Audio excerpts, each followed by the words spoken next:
Social welfare బాలికల పాఠశాలలో ఎలుకల స్వైర విహారం. 12 మంది విద్యార్థులను కరిచిన ఎలుకలు. 2 విద్యార్థినీలు అర్ధరాత్రి దాటాక ఉలిక్కిపడి లేచి చూడగానే కాళ్ళు పాదాలకు గాయాలై నెత్తురు కారుతుండడాన్ని చూసుకుని భయాందోళనకు గురయ్యారు.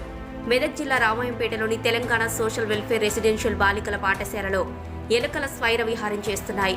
9వ తరగతికి చెందిన 12 మంది విద్యార్థులను ఎలుకలు కరిచాయి. ఎలుకలతో తాము ఇబ్బంది పడుతున్నామంటూ ఎన్నోసార్లు హాస్టల్ సిబ్బంది దృష్టికి తీసుకెళ్లినా పట్టించుకోవడం లేదని ఆసుపత్రికి చేరుకున్న విద్యార్థుల తల్లిదండ్రులు ఆందోళన చేశారు.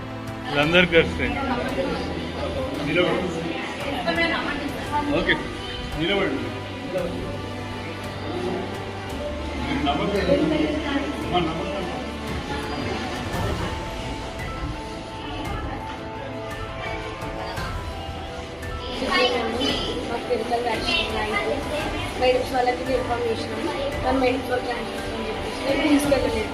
నేను ఈవినింగ్ దాకా తీసుకెళ్ళలేదు. క్లాస్ 12 మెంబర్స్ దాకా వచ్చింది. ఎందుకట్లా ఏమో తెలియదు కానీ ఏదో దీంట్లో ప్యాడ్ ఏమన్నా ఇక్కడ ప్యాడ్ ఏమన్నా తెలియదు.